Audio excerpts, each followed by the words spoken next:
berlimpah gitu kan. Kemudian ada seorang lagi dengan kondisi seadanya, tapi dia bisa mensyukuri dengan apa yang ada gitu. Masih bisa kumpul dengan keluarga, kemudian masih bisa makan bareng, sholat bareng dan sebagainya. Nah, itu kan dia menganggap kebahagiaan seperti itu. Kemudian ada orang yang itunya berlimpah, cuman misalnya secara security dia tidak seaman seperti orang yang tadi. Nah, terkadang yang ada di tatanan masyarakat kita itu suka menebalkan bahwa konsep bahagia itu yang seperti ini loh gitu kan. Nah, mulai dari media massa, kemudian film, sinetron, kemudian media Semuanya sosial dan semuanya menggiring sebagainya. ke sana ya. Ya, mungkin ke sana. Jadi akibatnya ya indeks kebahagiaan yang harusnya itu tergradasi tergantung dengan bagaimana dia mensyukurinya jadi berubah. Jadi kan definisi bahagia itu yang kayak gini. Iya, iya. Ya jadi Jadi kan jadi hidupnya jadi nggak kurang gimana gitu Pak. jadi kebahagiaannya nggak valid lah gitu kira-kira. Iya Pak. Ini Nah, kalau dari sudut pandang sendiri. padahal kan begini, the degree of happiness, makanya di Skandinavia itu national gross happiness-nya itu tinggi banget. Sehingga mereka itu memang truth-nya, tingkat kepercayaannya tinggi kepada negara, kepada sistem, kepada lingkungan. Karena sistem yang sudah bagus, lingkungan yang sudah bagus. Karena mereka sudah sangat truth, yakin, percaya dengan kebenaran, ya akhirnya mereka bahagia. Nah, tingkat kebahagiaan ini memang kalau kita telaah, dia sangat berpengaruh kepada kemampuan berpikir kita kan. Kalau kita bahagia, pasti otak kita kerjanya maksimal. Nah, saya jadi berpikir kita harus mengukur, menganalisa dari peserta didik kita itu bagaimana tingkat kebahagiaannya. Itu harus menjadi sebuah ukuran yang penting kita perhatikan. Anak-anak yang tingkat bahagianya tinggi, dia kemungkinan sukses dalam studinya juga luar biasa. Nah, artinya kalau tingkat kebahagiaan ini menjadi kunci sukses, berarti kita harus juga terampil dan pintar dalam menjaga feel happiness kita. Bagaimana rasa bahagia itu kita kelola, rasa bahagia itu kita suburkan ya, kita perkuat dalam kehidupan kita, dalam rumah tangga kita, dalam orang-orang sekitar kita. Ini jadi menarik kalau bicara tentang bagaimana memaintain kebahagiaan itu gitu ya. Seringkali orang lupa itu bahwa bahagia itu harus direkayasa, harus diperjuangkan, harus dipupuk. Nah, pada saat kita dalam hidup ini lewat begitu saja, berlalu begitu saja, ketika ada hantaman, ada tekanan dan lain-lain, maka kebahagiaan kita itu bisa rontok. Nah, disitulah performansi kita turun, jatuh kan gitu. Pada saat jatuh ya sudah. Kalau orang itu tidak memiliki kemampuan untuk menumbuhkan spirit, energi, maka dia susah untuk bahagia kembali. Dan mungkin membutuhkan orang lain untuk ikut bahagia supaya bisa memunculkan rasa bahagia itu. Seringkali kan gini Pak Wahyu ya, seringkali kita itu nggak bahagia karena persepsi kita sendiri gitu. Jadi menurut kita, oh kondisi ini kok aku itu nggak sukses, nggak maksimal, gagal lah gitu. Padahal kemudian ketika ada orang lain yang lebih bijaksana, lebih wise, lebih dewasa, bisa menyampaikan sebuah sudut pandang yang berbeda dan sebetulnya Anda itu oke-oke aja, bahagia gitu. Itu banyak hikmahnya. Nah, gitu.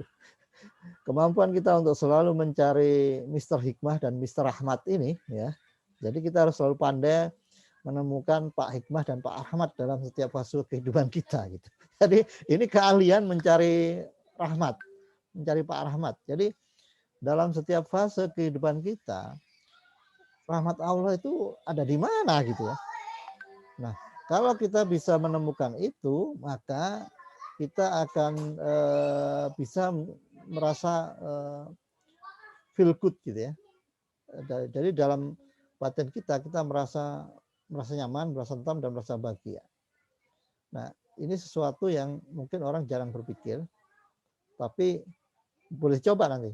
Saya setiap fase selalu membuat operasionalisasi semacam ini. Ketika ada sesuatu yang menurut kita kok nggak nyaman, tidak membuat merasa kita agak mengalami kendala, langsung ditarik ke sebuah posisi, ini pasti ada rahmatnya, pasti ada hikmahnya ini Allah berikan gitu. Nah itu untuk menjaga supaya stabilitas tingkat kebahagiaan kita itu tetap terjaga. Itu kayaknya Pak Wahyu kira-kira yang perlu kita kita kembangkan ke depan. Problematika bangsa Indonesia itu kan itu saja. Ketika dia tidak bahagia, terus digeser oleh media dan sebagainya, bahwa kebahagiaan itu materi, jabatan dan sebagainya. Hanya orang jadi hedonisme, orang berebut, bahkan orang gampang dibeli kan. Nah ini yang menjadi pemikiran kita, bagaimana terutama diri kita sendiri, keluarga kita dan orang-orang sekitar kita agar dapat melakukan ini. Ini keilmuan yang menarik. Banyak sekali orang yang mungkin jabatannya tinggi, mungkin pendidikannya tinggi, mereka sangat kebingungan untuk menemukan sebuah definisi bahagia, itu sangat kebingungan. Kenapa? Karena mereka tidak memiliki terminologi semacam itu. Mereka menganggap bahwa bahagia itu ya harta, bahwa itu bahagia itu jabatan. Jadi ketika tidak memiliki harta yang memadai atau tidak bertambah, jabatan tidak terus naik gitu ya, dia merasa nggak bahagia. Pak Ayu melihat fenomena itu nggak di sekitar masyarakat kita gitu? Ya kembali ke tadi sih Pak, ya mungkin karena itu sih frame yang berkembang seperti itu yang dimunculkan, jadi banyaknya jadi kayak gitu. Ada beberapa mungkin bisa dilihat. Padahal kan bangsa kita ini memberikan sebuah bangsa yang maju, bangsa yang sukses gitu ya. Tapi kalau diukur dilihat tingkat kebahagiaan masyarakat tuh masih rendah. Jarang keluarga yang kelihatan sakinah mawaddah warahmah itu jarang. Meskipun itu secara ekonomi sudah mapan, nah, tingkat kebahagiaan seperti tidak tercermin, nggak kelihatan gitu. Ini menarik. Jadi sebetulnya ini problematika bangsa yang harus segera yang harus kita pikirkan, harus kita pecahkan, atau memang harus secara serius kita mulai merintis bagaimana meningkatkan kebahagiaan ini. Karena kan rasa syukur itu menjadi pondasi dalam setiap kehidupan kita. Kalau rasa syukurnya tidak termaintain dengan baik, maka sudah pasti itu tingkat kebahagiaan akan hilang dari keluarga kita. Dan ketika tingkat kebahagiaan itu turun drastis, ya rumah tangga ini seperti hidup segan mati tak mau gitu ya. Kita jalan sih jalan, tapi rasanya kok hampa. Tidak ada sebuah energi, sebuah ruh di mana kita memiliki keluarga yang sakinah mawaddah warahmah. Ini kan sesuatu yang sangat memprihatinkan. Sebetulnya ya sayangkan ketika ada rumah tangga yang memang tidak secara serius membangun sebuah program atau terminologi kebahagiaan untuk di rumahnya gitu. Nah, mungkin pasangan muda-muda banyak yang mengalami ini ya.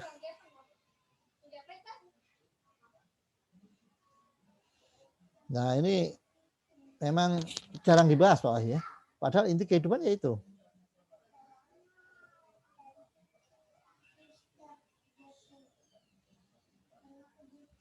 Padahal inti kehidupan kan di situ ya. Inti kehidupan itu ya kita harus bahagia kan. Nah, memang kalau mau bahagia yang hakiki, kita ya harus secara ketat, secara intens membangun tingkat keyakinan, tingkat keimanan kepada Allah Subhanahu wa taala. Saat saya menyelesaikan disertasi itu benar-benar membangun hubungan yang intens dengan Allah Subhanahu wa taala, sehingga keberanian kita, optimisme kita, confident kita menghadapi profesor itu meningkat. Nah, artinya untuk hal-hal yang lain harusnya begitu juga gitu ya. Tidak hanya pada saat kita sedang ujian, tapi setiap hari, setiap saat kita harus bisa menjaga itu semua. Bagaimana agar hubungan kita dengan Allah Subhanahu wa taala bisa terus meningkat. Karena itu energinya. Makanya zaman dulu para sahabat, para ulama, para pejuang zaman dulu itu kan hubungannya dengan Allah itu luar biasa. Kayak Pak Jenderal Sudirman kan pada saat dikepung di hutan. Karena hubungannya dengan Allah Subhanahu wa taala begitu intens, begitu kuat, ya tenang aja, karena kan berprinsip semua udah diatur oleh Allah. Walaupun ketangkap mati syahid kan gitu. Ya, dalam setiap fase kehidupan harusnya ini menjadi budaya kita gitu Bapak. Ini kan budaya menarik. Pikirannya kalau yang pengamalan agama itu bukan budaya gitu ya. Ini framing kembali dari para media, para orang-orang itu kan, orang-orang yang memisahkan Allah. Padahal itulah budaya sebetulnya. Budaya kita mendekatkan diri kepada Allah, itu budaya yang bagus. Budaya yang akan membuat kita benar-benar kuat, bukan kekuatan semu. Saya itu dalam menjalani fase kehidupan mencoba untuk menyehatkan hal itu. Menyehatkan kedekatan kita dengan Allah Subhanahu wa taala, Pak Wahyu.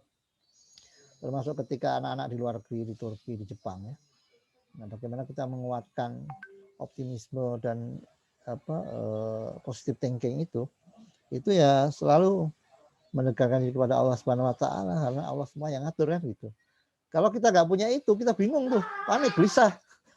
Wah, Ayu pernah merasakan begitu nggak? Kegelisahan yang nggak jelas gitu. Iya Pak, pernah.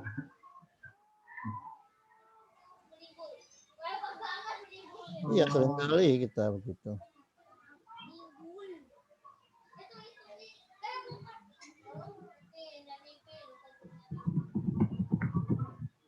Jadi harus benar-benar ini dipelihara gitu ya.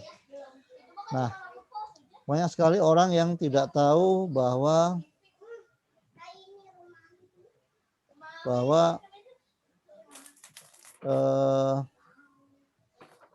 tingkat kebahagiaan kita. Assalamualaikum Mbak Fami. Mbak Fami. Ya, ini kita ngobrol sore, ngobrol santai ini untuk karena nggak bisa ngopi-ngopi kita, jadi ya online aja. Iya. Mulai mendung Pak. Iya. Mulai mendung ya, nggak apa-apa, kita silaturahmi. Ini topiknya gimana kiat kita sukses, dan supaya kita sukses ternyata kuncinya adalah kita harus bisa maintain, menjaga tingkat kebahagiaan kita. Kalau kita bisa memelihara suasana hidup kita selalu bahagia, maka kesuksesan itu ya tinggal nunggu waktu sebetulnya. Makanya bahagia yang hakiki itu yang gimana gitu kan. Banyak orang yang bahagia itu berprinsip kalau hartanya banyak, berprinsip kalau jabatannya tinggi kan begitu ya. Nah, padahal bahagia yang sesungguhnya ya nggak begitu. Bahagia yang sesungguhnya kalau kita benar-benar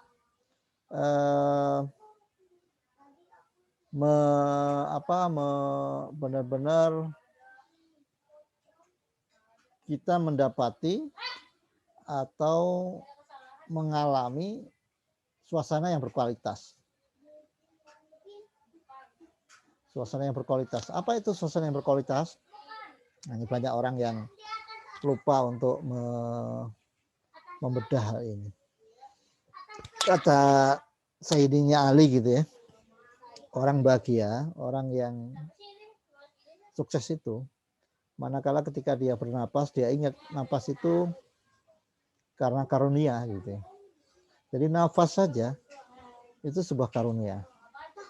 Belum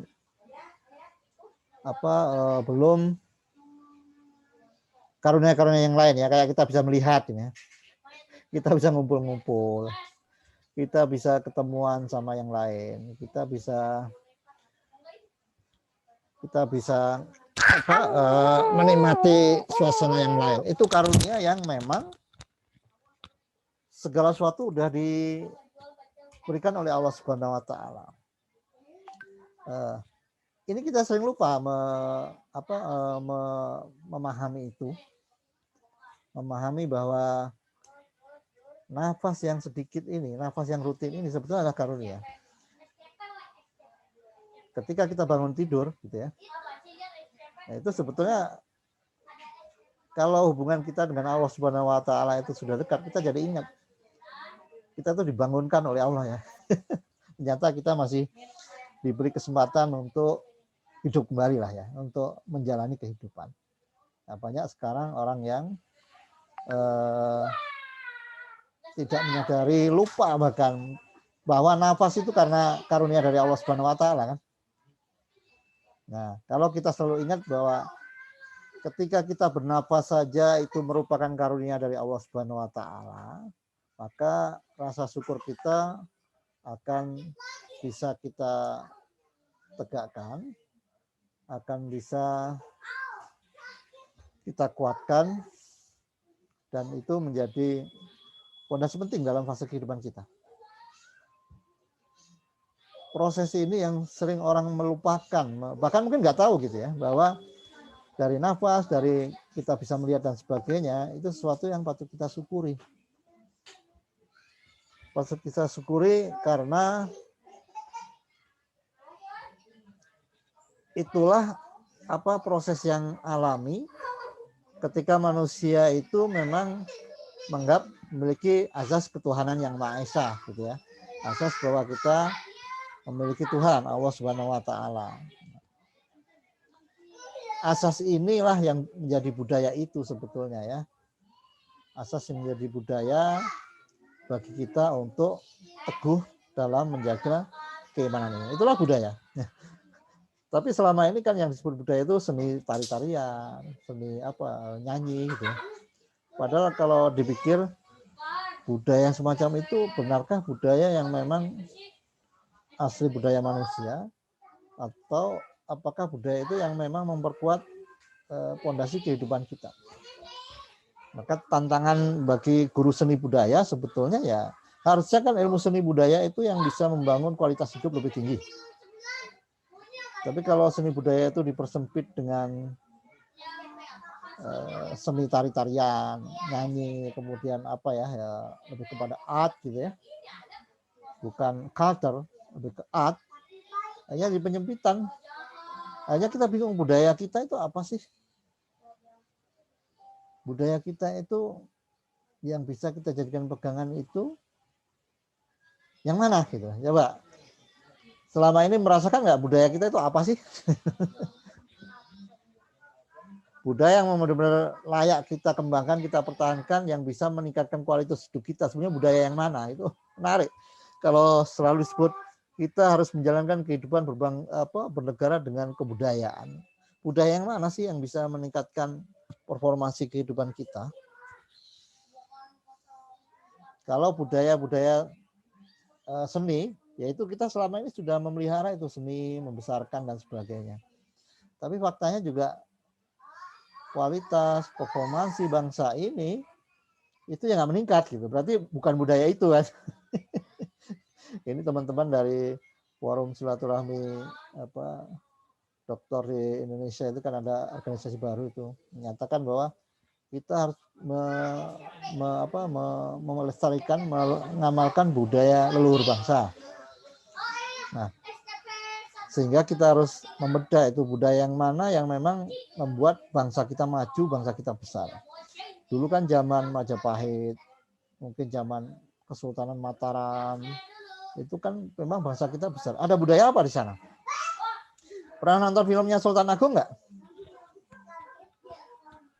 Belum. Wah, belum Pak. Wah, bagus filmnya itu. Keren. Jadi waktu itu kan memang orang-orang Portugis itu kan ekspansi kan. Nah, Sultan Agung itu karena dia kuasanya ambil Jawa dan sekitarnya, dia berusaha mempertahankan itu supaya orang Portugis nggak bisa masuk. Tapi kata siapa itu si orang Portugis itu bilang, bangsa kalian ini lebih banyak ngomong daripada kerja, itu sebutnya. Jadi budaya kita budaya banyak ngomong.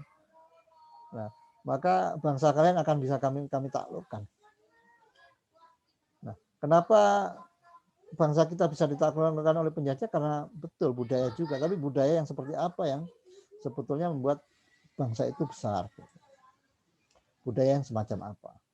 Nah, kalau budaya di Sunda kan budaya silih asah, silih asih, silih asuh, ya kan?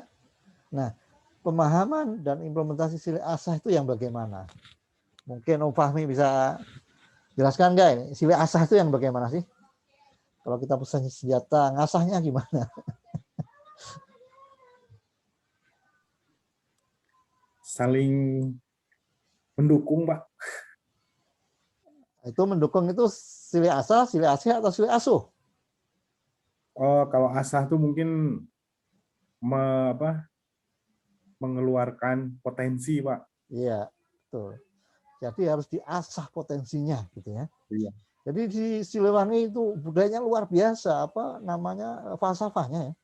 Silih asah itu artinya kita bikin tajam, setiap individu dibikin tajam. Artinya apa? Tolabul ilmi kalau dalam Islam kan.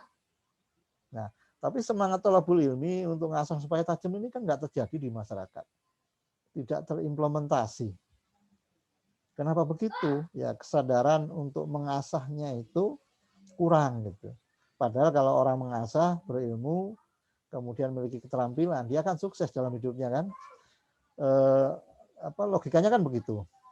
Makanya silih asah itu bagus. Kita harus mengasah. Kayak sekarang sore ini kita ngobrol-ngobrol yang berkualitas kan ya. Kita mengasah diri kita, saling mengisi, saling diskusi, supaya kita jadi tajam. Ketika tajam, nanti sikap, tindakan kita, dan keputusan yang kita ambil, itu akan berkualitas. Ya kan?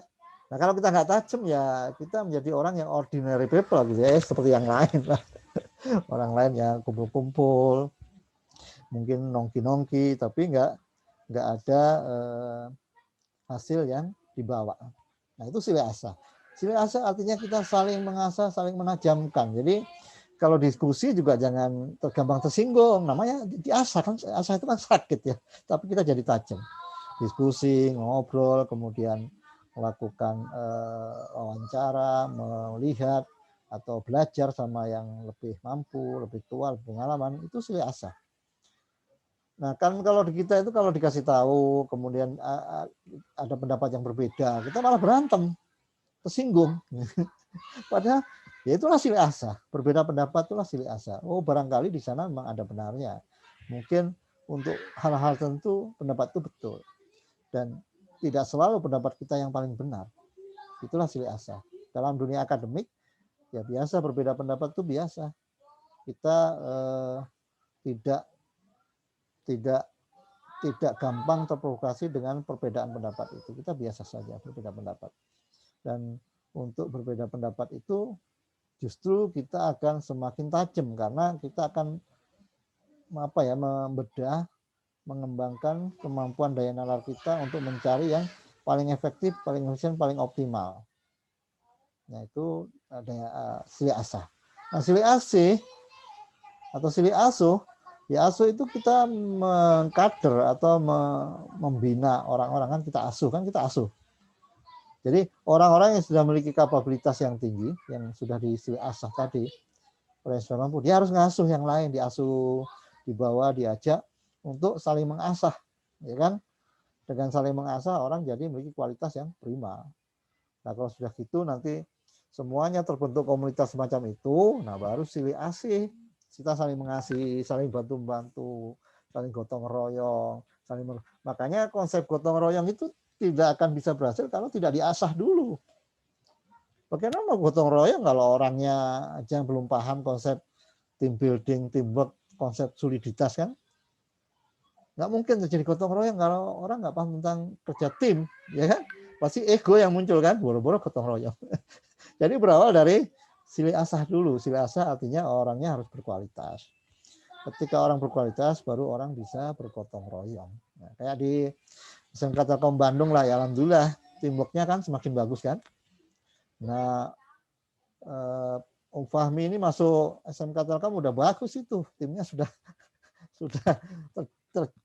terbentuk dengan rapi. Dulu mah di awal, Pak Wahyu ini ingatlah, kita minggu-minggu dulu ke sekolah Pak Wahyu ya, dalam rangka untuk target pendaftar, minggu-minggu kita nongkrong karena masih bangun teamwork, bangun soliditas. Dan itu hanya bisa dilakukan oleh orang-orang yang berkualitas, orang-orang yang sudah diasah. Orang-orang yang sudah memiliki pemahaman, memiliki kemampuan yang memadai. Nah, itulah silih asah. Nah, sebetulnya kan silih asah ini berkaitan, kalau di Islam kan thalabul ilmi fardhatun ala kulli muslimin kan. Tapi kenapa kita tidak pernah mengimplementasikan gitu? Karena sebetulnya kan justru itu wajib. Nah, ini menarik. Kenapa sesuatu yang memang wajib fardu ain dianggap sebuah paradigma yang jarang disentuh, paradigma yang jarang dihidupkan. Tradisi orang-orang tua zaman dulu itu benar-benar mereka menghidupkan thalabul ilmi. Benar-benar dihidupkan thalabul ilmi itu. Karena kalau tidak thalabul ilmi, maka mereka dalam peperangan akan kalah gitu ya. Contohnya dulu mereka berlatih panah, berlatih pedang, kuda. Kenapa? Karena ketika perang mereka harus ahli kan itu. Nah, bangsa kita karena merasa nggak ada ancaman musuh, nggak ada peperangan ya, akhirnya gitu. Silih asahnya nggak dijalankan. Padahal peperangannya sebetulnya mengerikan sekarang ini. Saya kemarin ketemu sama komandan Secata di Jakarta ya, dari Lindam. Ngobrol saya kan, ngobrol. Dia mengakui, ya Pak, kita ini terminologi kita perang ini, tempur ini, kita masih menunggu musuh di perbatasan.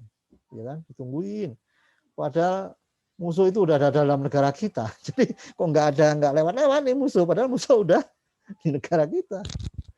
Dia sudah ada di dalam, dia sudah menggerogoti, sudah menghancurkan struktur kehidupan bernegara kita. Ini juga berkaitan dengan silih asah tadi. Kalau para penyelenggara negara, para pengambil keputusan itu saling mengasah, benar-benar memiliki kapasitas keilmuan yang memadai, maka dia akan membuat kebijakan, membuat sikap, membuat keputusan yang berkualitas, disesuaikan dengan kondisi di lapangan, termasuk bagaimana peperangan yang sekarang terjadi. Di perang Azerbaijan sama Armenia itu cuma seminggu itu perang antar negara. Seminggu Azerbaijan sudah menang. Karena Azerbaijan dibantu oleh Turki dengan teknologi drone. Jadi senjata-senjata artileri beratnya Armenia itu dihabisin sama drone-nya Turki. Ketika senjata artileri beratnya habis, ya sudah, Armenia bertekuk lutut, menyerah gitu ya. Ini menunjukkan bagaimana silih asah itu penting, thalabul ilmi sebetulnya. Pak Wahyu dengar dalil tentang thalabul ilmi sejak kapan itu? Sejak kapan Pak ya? Dari kecil banget sih Pak. Iya. Suka diganggu. Waktu kita di musola, di masjid kan itu sudah disampaikan, guru PAI juga waktu di sekolah juga sampaikan kan. Nah, tapi sepertinya dalil itu seperti lepas dari kehidupan kita. Jadi kita sekolah ini karena ya ikut-ikutan yang lain kan gitu. Yang lain sekolah ya kita sekolah supaya nanti sukses, supaya karir kan gitu. Padahal sebetulnya sekolah itu perintahnya ya thalabul ilmi itu. Nah, ruh dari thalabul ilmi ini hampir tidak ada dalam kamus kehidupan kita sehari-hari gitu. Jadi spirit kita ke sekolah itu supaya ranking nanti kerja kan gitu. Bukan kita di sekolah karena kita sedang menjalankan perintah Allah Subhanahu wa taala untuk thalabul ilmi. Nah, mungkin beda kalau orang yang di pesantren ya. Di pesantren itu mereka mungkin memang dasarnya karena di sekolah agama, jadi semuanya dikorelasikan dengan dalil-dalil keagamaan gitu kan. Padahal namanya thalabul ilmi ya nggak terbatas pada terminologi ilmu-ilmu keagamaan aja. Semua ilmu kan thalabul ilmi. Kayak dulu ada ilmu kesehatan, kimia, ilmu besi kan gitu. Ya, thalabul ilmi semuanya yang bermanfaat bagi manusia itulah thalabul ilmi yang harus kita lakukan. Tidak terbatas hanya pada ilmu tentang akidah, tentang fikih, tentang syariah saja. Tapi terminologi yang lain, semua itu juga thalabul ilmi. Ini ada kesalahan di situ Bang Pak Wahyu. Artinya spirit kita, niat kita untuk thalabul ilmi itu tidak muncul dengan baik. Berawal dari niat yang tidak tepat. Jadi kita sekolah ya ikut-ikutan, teman ikut sekolah ya sekolah, pokoknya umur 7 tahun sekolahan gitu. Tapi hakikat makna dari bahwa ini dalam rangka thalabul ilminya nggak muncul. Nah, nanti merasakan kalau sudah mulai memahami pentingnya thalabul ilmi, artinya kita tidak harus sekolah formal ya, kuliah formal. Tapi pada saat kita merasa memiliki kewajiban thalabul ilmi, setiap saat kita memiliki waktu, kesempatan, kita akan menelaah sebuah keilmuan, misalnya dari Google, berkaitan dengan problematika kasus kita, apa yang terjadi sekarang gitu ya. Itu kan thalabul ilmi juga. Misalnya kita belajar tentang sebuah potensi bisnis. keahlian bisnis. Itu thalabul ilmi juga, di mana ketika kita ahli dalam bisnis, maka kehidupan kita juga akan meningkat. Nah, kan gitu. Orang mau sukses, ingin bahagia kan harusnya ahli dalam bisnis, ahli dalam mencari tambahan rezeki kan. Mengkorelasikan hal semacam ini penting dalam kehidupan supaya kita akhirnya punya semangat untuk thalabul ilmi gitu. Kenapa kita suruh thalabul ilmi? Ya karena supaya kualitas kehidupan kita meningkat. Begitu Allah memberikan maksud itu ya, makna kita suruh thalabul ilmi. Jadi bukan hanya sekedar kita memiliki pengetahuan sudah aja, tapi enggak. Justru dengan thalabul ilmi itu satu, kita memang akan dimuliakan oleh Allah. Yang kedua memang kualitas kehidupan kita akan meningkat. Coba lah amati ya, Kak Fahmi kan tahu itu pemuda-pemuda sekitar kita semacam apa gitu. Karena dalam terminologi berpikirnya, terutama niatnya juga masih jauh dari yang seharusnya lah gitu ya. Ini karena juga memang jarang dibahas, di masjid juga jarang dibahas. Kita cuma dikasih tahu aja, thalabul ilmi fardhotun ala kulli muslimin wal muslimat. Kan kita hafal itu. Tapi implementasi, operasionalisasi itu bagaimana sih sebetulnya kan? Yang menarik itu sebetulnya operasionalisasinya, implementasinya bagaimana. Nah, masjid itu dari dulu ya begitu-begitu aja. Ada taklim, selalu ada dalil, hadis segala macam disampaikan. Tapi tidak dibahas bagaimana sih implementasi yang sebenarnya supaya gampang, supaya sukses itu bagaimana. Implementasi berkaitan dengan rasa syukur, implementasi dengan innamal a'malu binniyat. Kayak ini ada kisah Badiuzzama Said Nursi, orang Turki. Jadi ini orang Turki dulu kan dijajah oleh Inggris ya. Pada saat memberontak itu, Said Nursi ini ditangkap sama Inggris.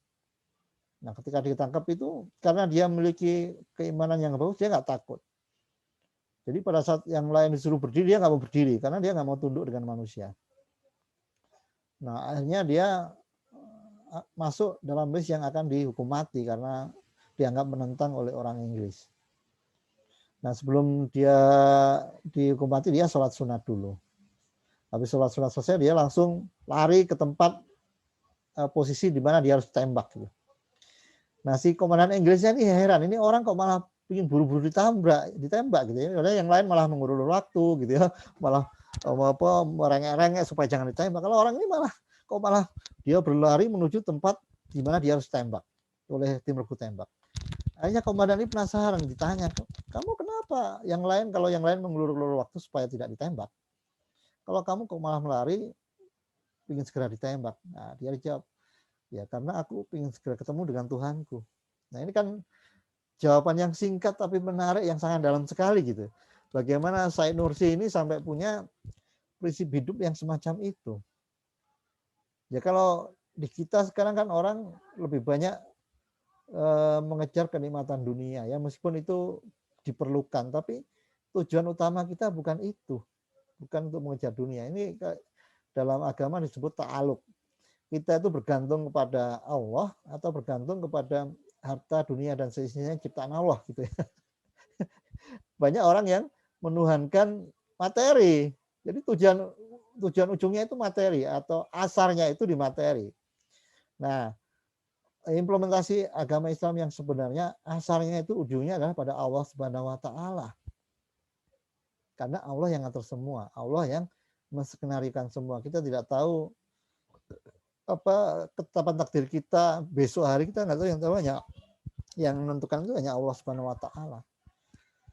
Nah, pemahaman dan konsep semacam ini yang harus dibangun supaya kita menjalani hidup ini tepat, bahwa sikap-sikap kita bisa mencapai kebahagiaan yang hakiki itu benar-benar bisa terjadi.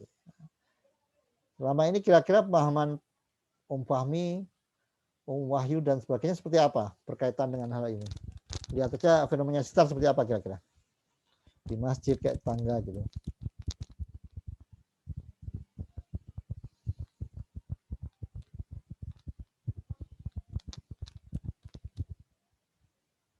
Seperti yang saya sampaikan enggak, bahwa dalil-dalil atau ajaran agama itu hanya sebagai pengetahuan saja.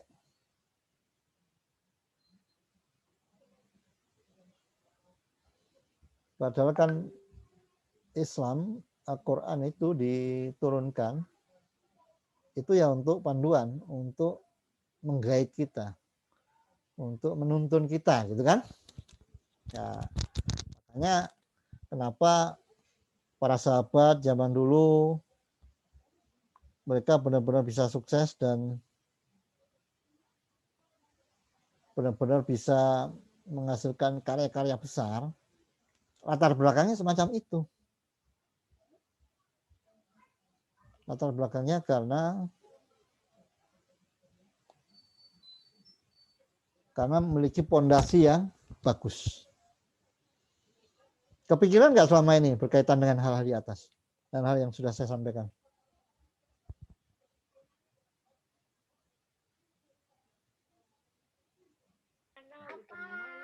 Kepikiran, Pak. Kalau sudah kepikiran, tinggal diperkuat, diperdalam lagi gitu. Artinya memang hal di atas itu justru kewajiban di awal gitu. Seringkali banyak orang yang tidak merasa wajib untuk melatih berkaitan dengan niat, berkaitan dengan konsistensi, berkaitan dengan implementasi. Ya, memang ini kalau orang lihat ini kok dalam-dalam amat, kok berat-berat amat kan begitu ya. Tapi sebetulnya ini semua bagus untuk kemajuan, untuk kesuksesan hidup kita. Sebetulnya itu. Orang karena belum terbuka, belum mengetahui, belum mengerti hal itu, akhirnya ya tidak menjalankan itu. Nah, ini ngopi-ngopi sore yang bisa menjadi bahan nanti, bahan perenungan di masing-masing untuk berikutnya seperti apa gitu ya. Nah, karena sebetulnya kan konsep kedekatan kita dengan Allah, kedekatan kita dengan itu kan modal yang penting. Nah, kedekatan dengan Allah itu diimplementasikan mulai dari niat sampai kepada perilaku kita dari hal yang mendasar, bukan hanya sekedar ritual semata. Ya, ritual itu juga sebagai sarana, sebagai event bagi kita untuk membangun komunikasi kedekatan kita dengan Allah, sehingga ta'aluk kita, kebergantungan kita memang langsung kepada Allah Subhanahu wa taala, bukan kepada benda-benda itu. Ya. Kira-kira ada komentar atau problematika di lapangan bagaimana kira-kira? Kalau lihat teman-teman di sekitar lah.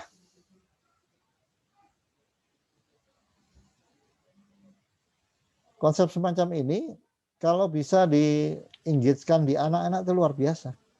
Mereka akan memiliki energi, memiliki kekuatan yang luar biasa. Makanya penanaman karakter itu jadi penting gitu. Di sekolah kita kan di Bandung kan itu yang kita tanamkan supaya anak-anak memiliki energi, memiliki kekuatan yang luar biasa. Nah, Pak Wahyu, Om Fahmi, dan Pak Wahyu satunya, kalau ingin memiliki nafas yang panjang, memiliki energi yang besar, harus melakukan itu. Gitu. Jadi ini nggak ada kaitannya sama mazhab, ini berkaitannya dengan kualitas kita berislam, kualitas kita hidup gitu ya. Nggak ada kaitannya. Semua mazhab harus memiliki kekuatan dalam mengimplementasikan ajaran Islam. Misalnya ajaran kita bersedekah, ajaran kita beramal baik, menuntut ilmu ya, jangankan mazhab. Semua agama juga menyuruh orang untuk menuntut ilmu, untuk berkualitas kan. Justru kita tuh dikotak-kotakan oleh mazhab. Kalau saya udah anti mazhab, saya nggak punya mazhab. Mazhab saya apa? Rahmatan lil alamin. Iya Pak, izin kayak gitu Pak. Mazhab kita apa? Mazhab warung kopi. Terkotak-kotak Pak. Iya. Nah, kita nggak perlu terkotak-kotak. Yang penting itu gerakannya sama. Gerakan kita adalah bagaimana kita menjadi orang yang bermanfaat. Nah, gimana kita akan bermanfaat kalau kita tidak sukses? Kita tidak memiliki kecukupan amunisi lah ya. Bagaimana kita membantu orang kalau kita tidak memiliki amunisi, tidak memiliki kemampuan, kekuatan. Nah, untuk itu ya itu tadi harus ada mampu thalabul ilmi dulu. Thalabul ilmi itu akan terjadi kalau kita memiliki niat yang kuat. Ya, memiliki niat yang kuat, maka kita akan thalabul ilmi dan akhirnya kita akan memiliki kemampuan kapasitas termasuk berbisnis, termasuk memiliki keterampilan dan lain-lain. Ya simpel sebetulnya hidup ini kan. Coba. Kenapa complicated gitu? Coba bisa cerita masing-masing. Kenapa hidup ini kok jadi complicated ya? Apa yang salah? Nah, kita punya guru formal yang mungkin juga nggak mengarahkan semacam ini karena guru-guru kita juga nggak ahli dalam hal ini. Ya kita cuma dikasih tahu dalil-dalilnya udah aja. Tapi guru kita mungkin juga nggak mengimplementasikan gitu. Makanya hati-hati nih sekarang ya para praktisi pendidikan harus benar-benar mengimplementasikan apa yang diajarkan, apa yang disampaikan kepada anak-anak. Saya juga sering mengkritik diri saya sendiri gitu ya. Jangan-jangan saya biasanya cuma ngomong saja. Ngomong, wah banyak wali murid gitu ya, kepada para guru saya cuma ngomong aja. Tapi saya sendiri nggak implementasi, nggak mempraktekkan. Nah, mudah-mudahan sore ini kita memiliki spirit nih. Spirit ngopi-ngopi ya, ngobrol pintar. Untuk ya mulai mengimprove lah kualitas hidup kita. Kalau belum mampu berbisnis ya mulai belajar mungkin tentang potensi bisnis. Belum bisa kuliah lagi ya mulai belajar tentang ilmu apapun dari Google. Waktu yang ada kita pakai untuk nulis, waktu yang ada kita pakai untuk membuat sesuatu gitu ya. Kayak kemarin saya bedah buku-buku saya gitu kan. Memang kalau kita sudah senang optimalisasi waktu, kita jadi ketagihan itu membuat suatu karya yang bermanfaat orang lain, nulis buku atau menulis di media elektronik atau sekedar menulis sebuah keilmuan di Facebook, di sosmed. Jadi sosmed kita itu isinya sesuatu yang berkualitas, yang bermanfaat buat orang lain. Nah, mungkin latihannya dari situ. Gimana kira-kira nih hal semacam ini, Om Fahmi sama Om Wahyu?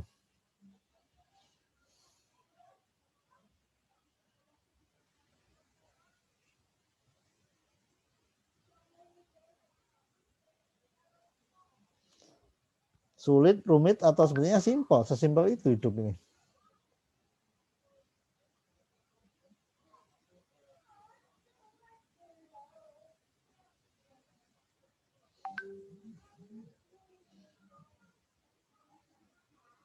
Dan hidup ini harus simpel. Tapi simpel yang berkualitas gitu. Seringkali orang mensimplify tapi menghancurkan diri sendiri. Kayak saya ya mohon maaf ini saya nggak ngerokok dari kecil, Mami ya. Karena saya berpikir rokok itu buang-buang uang lah gitu. Saya termasuk orang yang pelit sebetulnya karena nggak ngerokok. Tapi karena untuk sesuatu yang positif gitu. Kalau untuk bersedekah ini tuh saya nggak hitung-hitungan. Tapi kalau untuk sesuatu yang menurut saya nggak terlalu ada gunanya, saya jadi orang pelit karena sayang gitu. Nah, umpami kan tahu di rumah saya ada lebah madu kan. Itu nanti tanggal 23 Maret panen. Lumayan itu panennya. Nah, itu sebetulnya ya kita lagi semangat belajar membangun skill of business ya, entrepreneurship supaya hidup kita meningkat. Nah, kalau setelah meningkat nanti kita bisa banyak memberikan kontribusi bantuan kepada orang lain kan gitu. Ya diawali dari niat. Makanya kalau bisa sering-sering ngobrol gini, insya Allah kita akan pelan-pelan saling asah. Saling asah ini intinya ya. Nah orang Sunda juga lupa sama silih asahnya itu bagaimana. Gitu. Coba kira-kira silih asah itu menarik nggak kalau dibahas?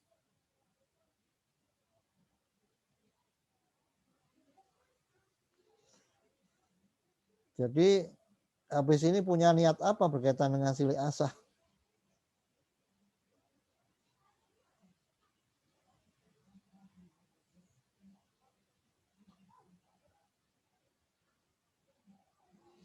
Silih asah. Silih asah sesuatu yang sebetulnya tradisi dari nenek moyang kita. Cuman ya tadi infiltrasi budaya dan sebagainya membuat akhirnya silih asah ini hilang. Waktu kecil disampaikan nggak hal ini silih asah, silih asuh sama orang tua kita? Mungkin silasa tuh tadi lebih ke arah menajamkan ya, atau kamu ya, Iya, menajamkan atau saling mengingatkan juga masuk Pak ya silasa. iya, Sebenarnya kalau saya coba rangkum dari awal ya, dari awal kan tadi arahnya mulai dari budaya ya Pak, iya, masuk ke budaya, terus salah satunya juga ada aspek eh, syukur di sana, kemudian bagaimana kalau misalnya dikesenin lagi sampai terakhir kan kita bahas tentang sili asah. Kalau memang coba kita coba ngerangkum dari awal Pak ya. Kan kalau budaya itu sebenarnya eh, kalau memang kita mau mengkotakkan budaya dari negara kita sendiri, ya, sebenarnya budaya itu kan lebih ke arah hasil karya ya. Atau kalau misalnya secara yuridis mah katanya kalau budaya kita kan dari Pancasila itu kan cerminan budaya. Pancasila yang ini semua dari aspek ketuhanan, kemudian bagaimana aspek sosial, gotong royong itu kan tertuang di sana. Pun juga eh, makanya sekarang eh, tadi nyambung ke Bapak juga tentang ilmu seni ya, seni dan budaya. ya, Dan memang satu hal yang hilang itu dalam pelajaran itu memang tadi Pak, seni dan budaya. Jadi budayanya yang eh, ada dikotomi ya, pemisahan. Dia hanya fokusnya di kulturnya, di artnya aja, art and kultur kan harusnya. Nah, mungkin kalau dari pendapat saya pribadi, mungkin kultur di sini memang kayaknya nggak spesifik harus ada di satu mapel, tapi memang harusnya dia itu masuk value nilainya, nilai atau value-nya ke setiap mapel yang ada, Pak. ya, Ya, nanti kan setiap mapel itu dia punya karakteristik masing-masing, dan kira-kira nanti lebih mengembangkannya itu di value yang mana. Sebenarnya banyak kayak nggak hanya di mapel sosial gitu, di mapel sains juga bisa. Misalnya kayak yang sederhana, misalnya mapel sains tentang saya ngajar kimia, di situ ada kerja kelompok. Berarti kan nilai budaya yang ingin diwariskan gitu kan, budaya itu kan harus diwariskan turun temurun. Misalnya kerjasama ya, dalam menyelesaikan kerja kelompok. Nah, nilai budaya itulah yang sebenarnya harus kita pupuk, kita jaga agar tetap ada gitu, apapun kondisinya. Karena itu jadi budaya kita. Cuma kondisi yang sekarang itu kan sudah mulai ada transisi ya. Anak-anak ketika kerjasama misalnya dari satu kasus aja. Ketika kerjasama dia nggak bisa baur, dia hanya mau kerjasama atau berkelompok dengan golongan tertentu. Teman-teman yang dekat aja misalnya. Ketika coba diacak, kemudian ternyata dari perbedaan entah perbedaan hobi atau perbedaan ngobrol atau perbedaan apalah gitu kan, dia ngerasa nggak sefrekuensi, akhirnya kerjasamanya nggak jalan. Nah berarti kan itu ada satu hal yang eh, ada satu sisi yang harus diperbaiki terkait dengan budaya kerjasama di sana. Nah kemudian salah satu juga yang sudah mulai luntur di sini adalah tadi bisa dibahas tentang ciri asa, asi, sama asu ya. Karena tadi topik yang diangkat pada ciri asa gitu kan. Kalau kita lihat sekarang juga anak-anak, bahkan saya khawatir nggak cuma anak-anak, di tingkat masyarakat pun juga sebenarnya budaya tentang ciri asa itu udah mulai hilang. Asa itu kan sebenarnya ketika mengingatkan gitu kan. Nggak sedikit sekarang banyak pembiaran yang ada gitu kan dari fenomena yang ada. Misalnya kalau dulu kan, jangan begini, baiknya seperti ini. Nah, mengingatkan yang sederhana ya, buang sampah misalnya lah. Ini buang sampahnya jangan gitu misalnya. Entah dari buang sampahnya, entah mencontohkannya. Itu kan mengingatkan, budaya mengingatkan juga dan kemudian terkait sama ajaran agama ya.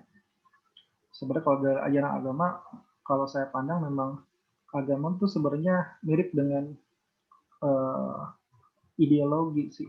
Jadi apa ya? Bukan, kalau miripnya tuh nggak hanya mendasari kan, kalau ide kan pandangan ya, ada sudut pandangnya, kemudian ada yang mendasarinya, kemudian bagaimana mengimplementasikannya. Nah yang banyak terjadi, budaya ataupun agama sekarang tuh nggak sampai sebatas pemahaman yang memang dilakukan, tapi hanya sebatas pengetahuan aja. Ya, mungkin banyak faktor sih Pak kalau Iya. masalah itu. Faktornya banyak, mulai dari tekanan kondisi sosial ekonomi, bisa juga mulai dari tekanan kondisi apa ya, politik juga. Ya kemana-mana jadinya. Ya karena sekarang tuh kan maaf bukannya mengkomentari politik, tapi kalau kayak sekarang kan kayak frame agama tuh kayak Islam tuh sekarang kayak kayak gimana gitu dibandingkan dengan agama yang lain. Contoh kasus yang kemarin misalnya masalah kerudung ya, yang di Padang tuh kan sudah sekian lama gitu kan, dulu awalnya fan-fan aja, kemudian diangkat dan akhirnya jadi bermasalah. Padahal dari dulu tuh udah udah ada gitu kan. Dan kebetulan juga kalaupun mau ngangkat dulu kan, dulu saudara sepupu saya kalau nggak salah ketika di Jakarta dia pernah SD-nya itu di sekolah khusus yang Kristen kayak Nabuta dan sebagainya. Dan ketika masuk di sana pun sebenarnya kan harus mengikuti ini dan uh, apa ya, nggak nggak terlalu angkat juga gitu. Tapi karena kondisi sekarang kan jadi ya gitulah. Jadi banyak banyak faktor sih yang menyebabkan.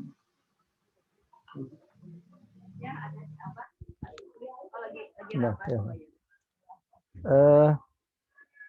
Inilah ketika kita pemahamannya belum tuntas Pak Wahyu, bahwa agama itu sebenarnya adalah budaya, karena agama itu yang akan mengengineering kebudayaan kita, kebiasaan kita, kayak kebersihan ya, talabul ilmi, an-nadhafatu minal iman, kemudian mencintai, menyayangi, itu semua kan diajarkan di Islam, itu budaya. Nah, karena kita memahami Islam itu sebagai identitas saja, akhirnya yang kita pegang hanya masalah apa itu ideologinya aja. Padahal Islam itu sebenarnya lebih kepada budaya kan. Kita harus hormat kepada orang tua, kita saling menyayangi, kita harus thalabul ilmi, kita harus rukun dan sebagainya. Kita harus penghormatan alam, itu budaya loh ya. Nah, karena Islam cuma dipahami sebatas sebagai ideologi, sebagai identitas, akhirnya satu, kita tidak mengimplementasikan secara serius. Yang kedua juga kita akhirnya lebih banyak tadi pecah kan.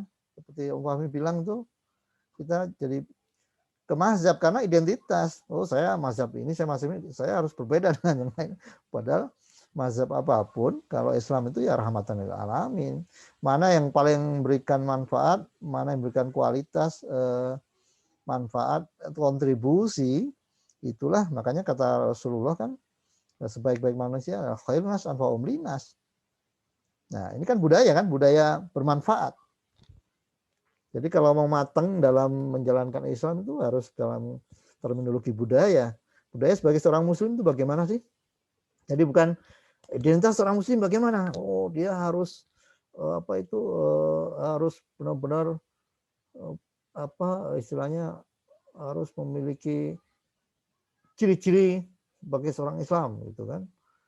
Ciri-cirinya apa? Ya harus pakai baju koko misalnya begitu kan. Itu kan cuma ciri-ciri identitas.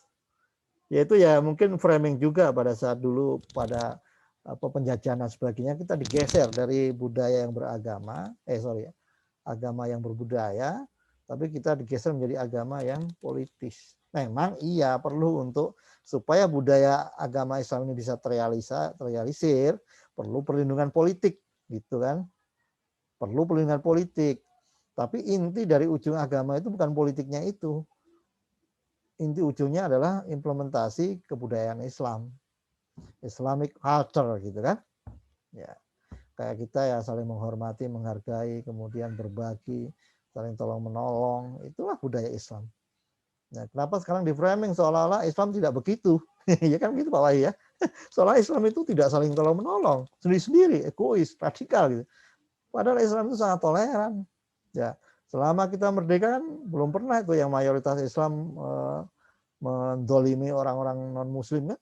Yang ada malah orang Islam yang dibantai di Poso, di mana di Ambon ya.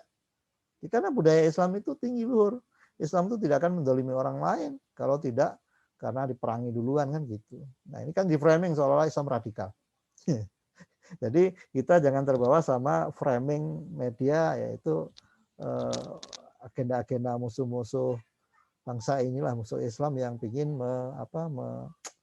memojokkan kita kepada sebuah kondisi yang tidak baik bagi kita. Jadi kita harus banyak belajar mungkin ya, Pak Wahyu, Pak Wahmi ya. Kita harus tolabul ilmi terus. Ya ini mungkin ngobrol-ngobrol sore, saya teringat aja kemarin, oh ya udah lama nggak ngobrol-ngobrol, kapan ketemu ya, mumpung saya lagi pulang ke Bandung. Kemarin saya 2 minggu nggak pulang karena yang gede ke Turki minggu malam, jadi kita nongkrong di Jakarta semua. Nongkrong Jakarta semua, harus nganterin ke bandara, udah balik ke Turki yang gede. Nah sekarang lagi pulang, maksud saya mau ngopi-ngopi di resep moyang situ ya, sambil ngobrol-ngobrol ringan lah. Menggunakan waktu yang ada untuk sambung rasa dan sebagainya. Tadi silih asah, silih asih, silih asuh. Ya kan? Ya silih asih, silih asuh ya kita silaturahmi, itu budaya Islam juga. Cuman sama orang zaman dulu sebut silih asih, silih asuh gitu kan. Itu silaturahmi. Jadi nggak ada perbedaannya. Jadi seorang muslim yang baik itu pasti dia juga akan menjalankan budaya setempat, pasti itu. Karena Islam itu budaya yang tinggi. Jangan dikotak-kotakan, jangan dibedakan. Ya tapi kita nggak perlu teriak-teriak tentang Islam gitu, karena ada orang yang alergi, ada orang yang defense gitu kan dengan Islam karena dia belum paham. Tapi kalau kita berakhlakul karimah, pasti kita sesuai dengan budaya manapun. Saya di Banjarmasin, di Pontianak, di mana-mana itu ya memegang budaya Islam, kita menghormati orang ya alhamdulillah nggak ada masalah di mana-mana. Ya, karena kalau orang Islam kan nggak boleh sombong, nggak boleh angkuh, nggak boleh congkak kan. Ya, kalau nggak begitu, kalau kita sudah seperti itu, artinya tidak congkak dan sebagainya, insya Allah kita di mana-mana aman dan kita akan sukses, banyak-banyak teman. Ya, itulah budaya Islam itu sebetulnya. Jadi sekarang ini banyak terjadi framing yang menurut saya ya itulah perang budaya yang dimainkan oleh orang-orang yang ingin merusak kebangsaan kita. Itu kira-kira ya. Gimana kabarnya ini keluarga? Wahyu anaknya berapa sih? Saya anak 1, Pak. 1? Iya. Masa udah lama di SMK Tekom Bandung masih 1? Iya. Udah berapa tahun? 4 tahun, Pak. Oh. 4 tahun. Ufami anaknya berapa? 1, Pak, sama. Juga. Ini kok nggak produktif gini sih. Hari esok kan harus lebih baik daripada hari ini gitu kan katanya. Iya, Pak. Kasian kalau cuma 1 nggak punya teman main dia. Bengong. Kayak saya aja yang 2 udah di luar negeri makin sepi tuh. Sebentar lagi kalau kakak-kakaknya itu pesantren, udah tinggal yang paling kecil aja di rumah, sepi. Ya kalau di Turki itu disarankan punya anak 3, kenapa? Supaya struktur demografinya kita tetap terjaga. Kalau kita cuma punya anak 1 dari 2 tinggal 1 loh. Sekian tahun nanti habis penduduk Indonesia. Kayak di Jepang kan begitu.